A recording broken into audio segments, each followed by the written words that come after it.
예수님. 오늘 복음 얼마 전에 들은 것 같지 않아요? 들으셨지? 네, 얼마 전에. 그러면은 카타리나 얼마 전에 들은 게 확실하네. 그때 내가 뭐라고 그랬나요? 응? 뭐에 대해서? 분노를 어떻게 하는 거야? 삶아 먹으려는 거야? 호 먹으려는 거야? 그래서 그게 어떻다는 거예요? 의노는 뭐고 분노는 뭐라고 그랬어요? 의노는 하느님 일을 하는데 방해되는 자기가 막기 위해서 내는 하고 분노는 자기 중심적인 의노는 하느님 일을 하는데 방해가 되는 사상이나 사람이나 조직이나 그거 앞에서 내는 것이 의노고, 분노는 쪼잔한 거라고 그랬죠? 자기 손해 볼까봐 짜증 부리는 게 분노다. 저 카타리나가 구역장 되더니 참 많이 달라졌어요. 세상에 그것도 다 기억하고 있고. 역시 사람은 직책이 그 사람을 만들어. 확실히 그러네.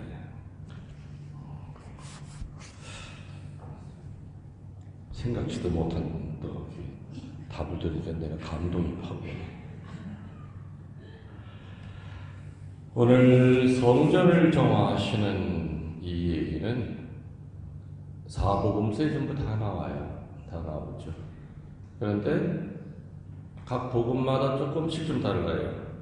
어느 복음에서는 너희들은 이것을 장사꾼들의 소굴로 만들었구나 그랬는데, 오늘 이 루카 복음에서는 뭐라고 불러요?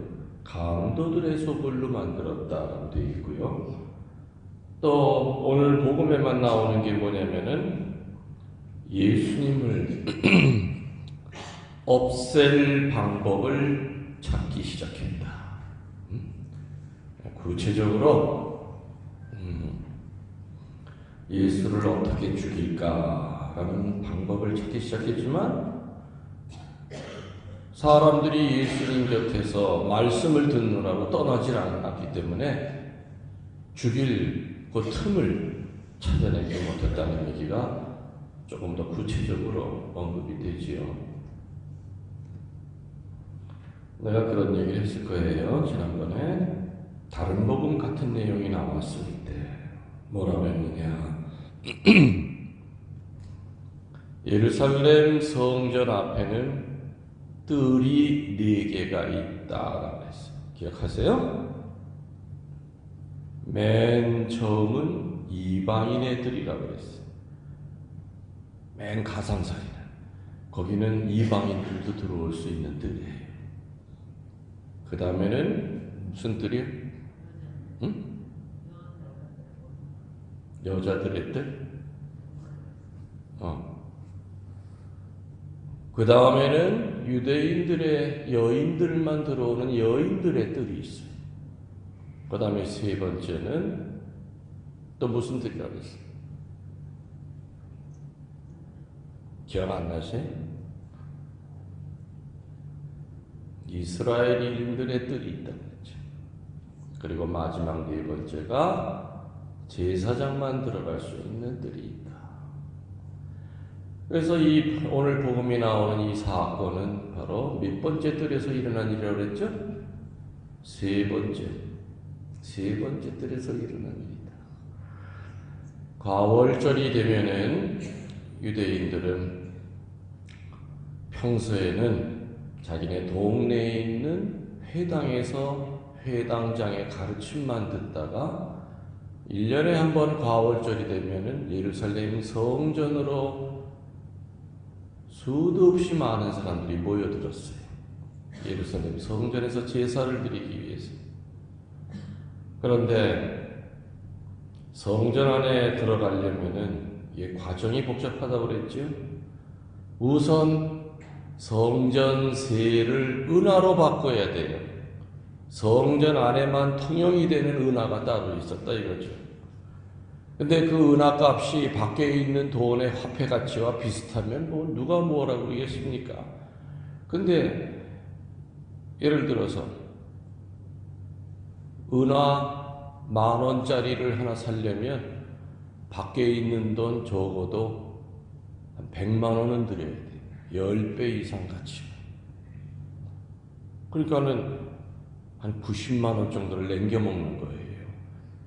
그 은덩어리 밖에서 살려면 10,000원이면 사는데 성전세라고 만든 그 은화를 살려면 100만 원을 내야 된단 말이에요.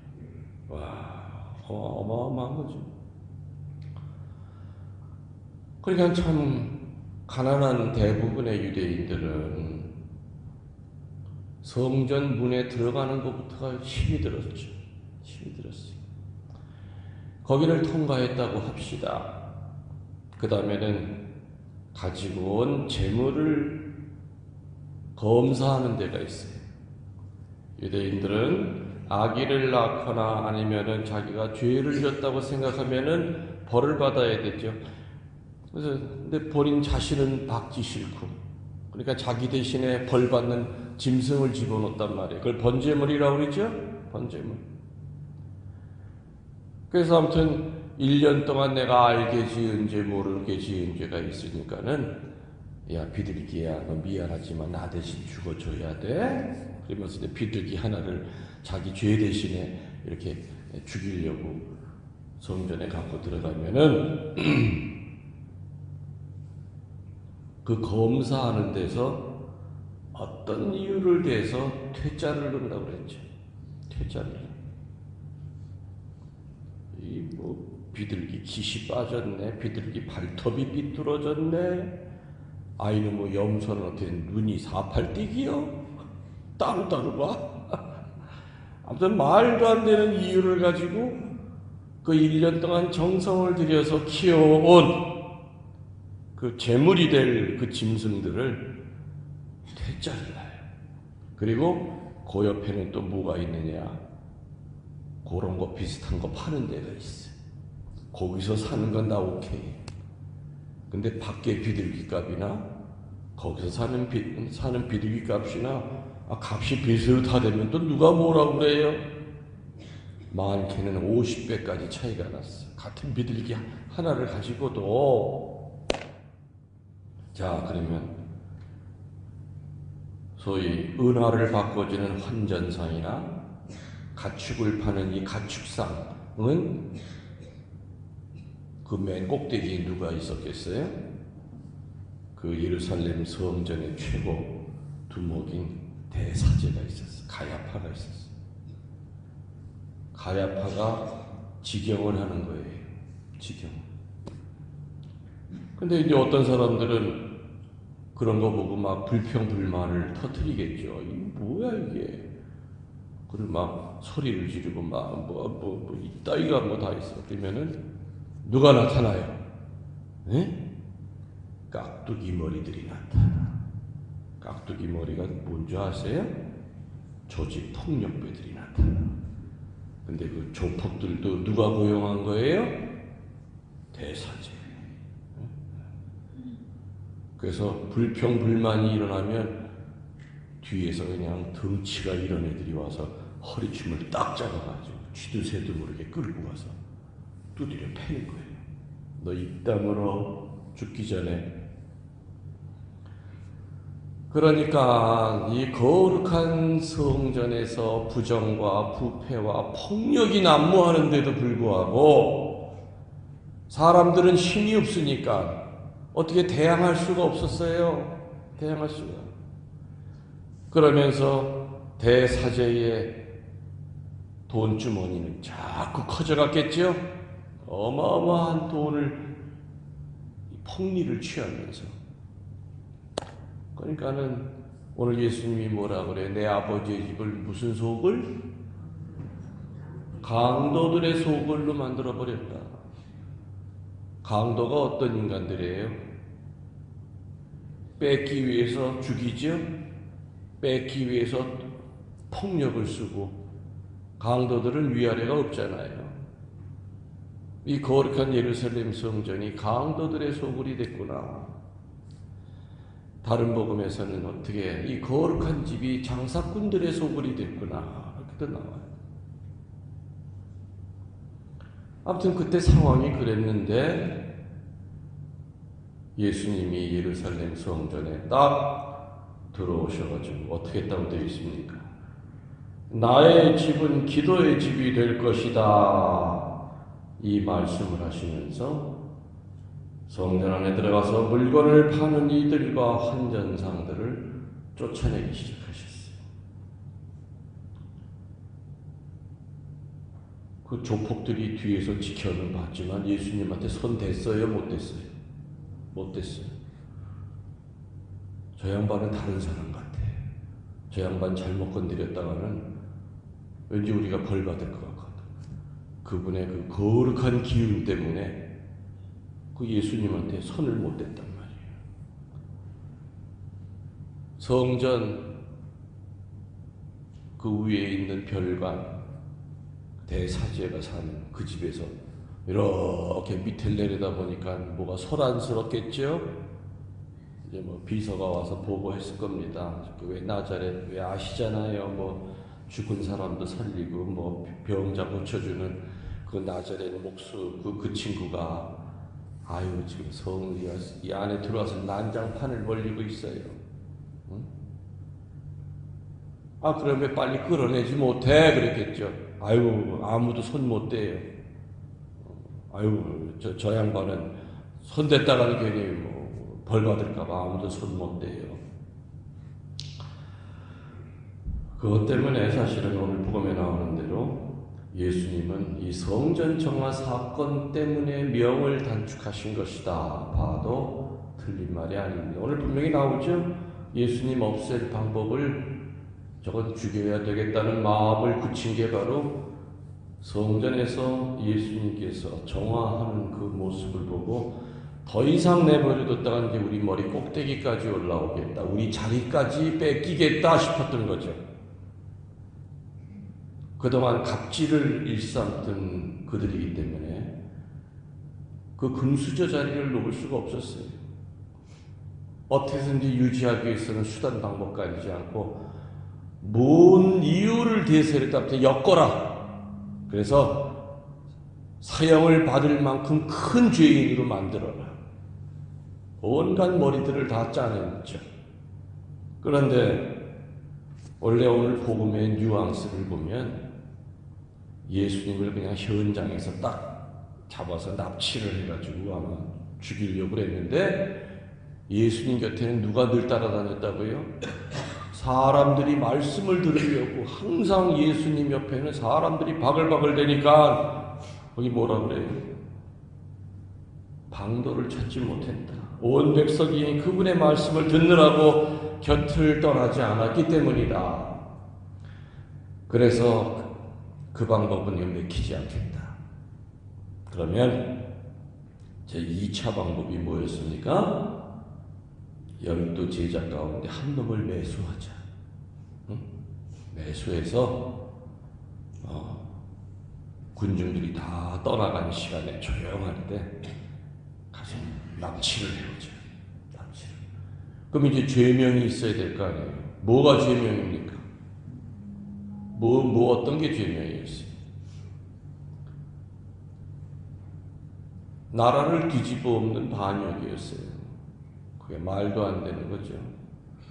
우리 옛날에 독재 시절이 있었죠?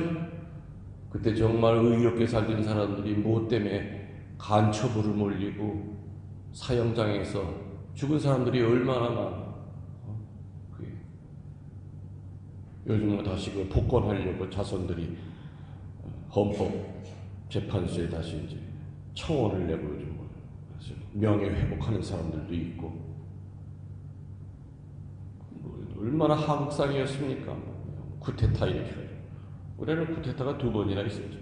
긴 시간 동안 독재입니다. 그 독재를 유지하기 위해서는 희생당하는 사람들은 당연한 거라고 생각했었어요. 예수님도 어떻게 보면은 소위 갑질하던 그 기득권자였던 최상의 권력을 누리고 있던 그때는 정치인이 바로 대사제가 정치를 같이 겸하고 있었기 때문에 온 유대 백성은 바로 그 대사제들의 말에 휘둘림을 당할 수밖에 없었죠. 아무튼 그래서 성전 정화 사건은 아주 중요한 사건이기 때문에 사복음서에서 하나도 예의 없이 다 다룹니다. 사복음서를 종합을 해보면은 조금씩 뉘앙스가 다르면서 오늘 복음 루카복음에 나오는 거는 이 사건 때문에 예수님을 죽이려고 결심을 한 결정적인 사건이 바로 성전 정화 사건이었구나 라는 것이 우리들은 유추해 볼 수가 있을 겁니다.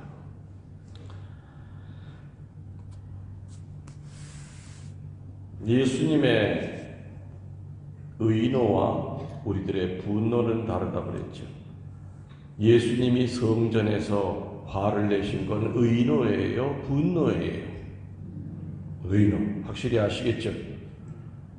하느님 나라 건설을 하는데 방해가 되는 조직이나 설령 그것이 국가 공권력이라 하더라도 하느님 나라를 만드는데 방해가 되는 것에 대해서는 의인들은 분연히 일어나서 세례자 예언자였던 요한의 목소리가 돼 광야에서 외치는 이의 울림이 되어야 되죠. 울림이 되어야 돼요. 그래서 사제들의 말씀 선포는 종합 비타민이어야 되죠. 나라가 어지럽고 나라가 그러한 공권력에 의해서 유린당할 때는 사제들은 목숨을 걸고 외쳐야 해요. 신자들은 외치면 당하죠. 그래도 그나마 우리나라가 이렇게 민주화가 된 큰 힘은 자타가 공인하는 거 천주교 덕이에요. 맞죠?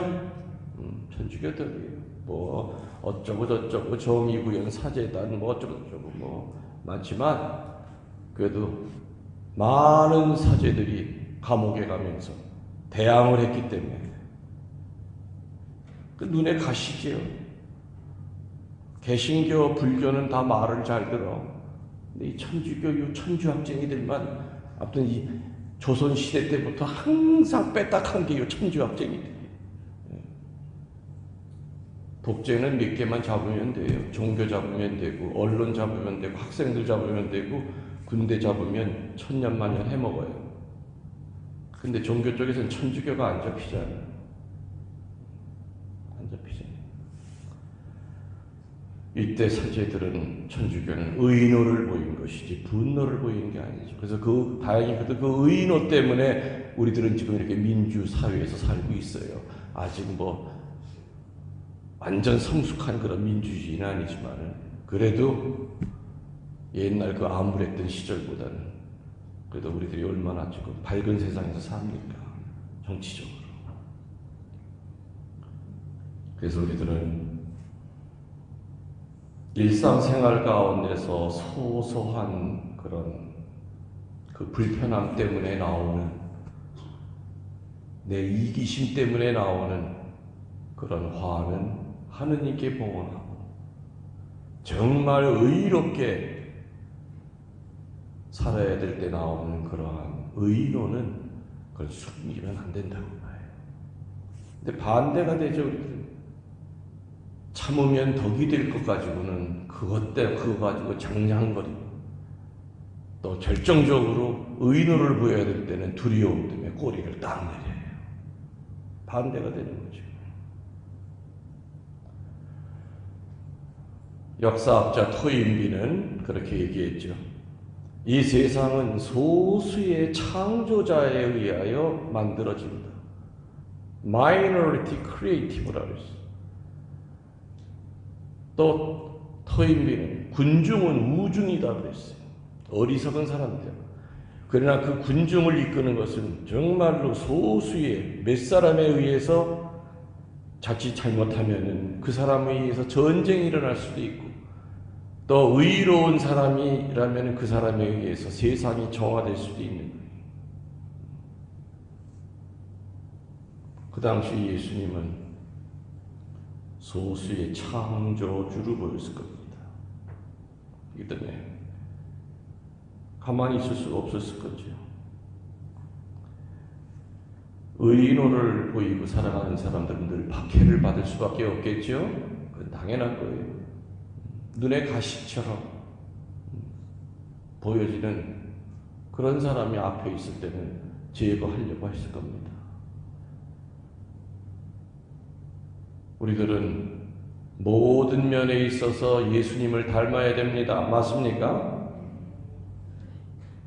그럼 예수님이 어느 때 분노하셨는지, 어느 때 의인을 보이셨는지조차도 우리는 닮아가야 돼요. 용서하라 하시던 그 예수님이 성경에 보면은 의인을 보일 때가 많으셨죠. 베드로 사도한테 사탄아 물러가라. 율법학자들한테 이 독사의 족속들아, 회칠한 무덤 같은 놈들아. 성전에서도 그 장면을 생각해 보세요. 한전상들의 책상을 들러오고 가축상들을 내쫓으면서 준엄하게 서슬이 시퍼렇게 마치 판결을 내리는 포청천처럼 말이에요. 준엄하게 그런 거죠. 그래서 우리는 예수님이 어느 한 부분만을 닮아서는 안 됩니다. 그분의 숨 쉬는 것까지도 닮아야 되고, 그리고 우리들이 분별이 안 될 때는 역시 내가 이 순간에 어떻게 행동을 해야 되고 어떤 말을 해야 되고 어떤 처신을 해야 될 건지에 대한 그 정답은 어디에서 찾아야 된다고요? 예수님의 삶을 묵상하는 것밖에 없어요. 묵상하다 보면 예수님이 내 입장이라고 하셨을 때는 어떤 말을 하실까? 어떻게 행동하실까 하는 것이 그렇게 어렴풋이 답이 떠오를 거예요. 그래서 우리는 이 세상 살아가면서 분노는 절제하고 의인호를 보여야 될 때는 절대로 그것만큼 절제하면 안 되죠. 근데 또 문제는 뭐예요? 분노하면서 본인은 의인호한다고 또 착각을 해요. 그게 문제지. 남이 볼 땐 좋지 혼자 성질 부리고 난리네. 근데 자기는 의로운 분노를 보인다고 그러거든. 그래서 의인호를 보이는 사람은 성숙한 사람만이 보일 수 있어요. 그리고 인성의 깊이가 깊은 사람만이 의인호를 보여요. 그리고 영성이 높은 사람만이 의롭게 화를 낼 수 있는 거지. 얕은 물은 사람이 건너갈 때 첨벙첨벙 소리가 많이 나요. 그러나 깊은 물은 소리가 안 나죠. 사람마다 그 깊이가 다른, 깊이가 있는 사람들은 의인호를 보일 때 소리 지르지도 않아요. 딱 몇 마디만 하면 그 밑에 있는 사람들 다 깨달음이 와. 그리고 그 권위가 있고 카리스마가 있기 때문에 사람들을 이끌어요. 바른 길로 가게끔, 어둠의 길로 가는 것을 선의 길로 이끌 수 있는 힘이 있죠. 그래서 분노하면서도 스스로가 의인호를 보일 수도 있는 그 함정이 있다고 하는 것도 아울러 우리는 늘 명심해야 될 겁니다. 아멘. 대화주기 사과는 510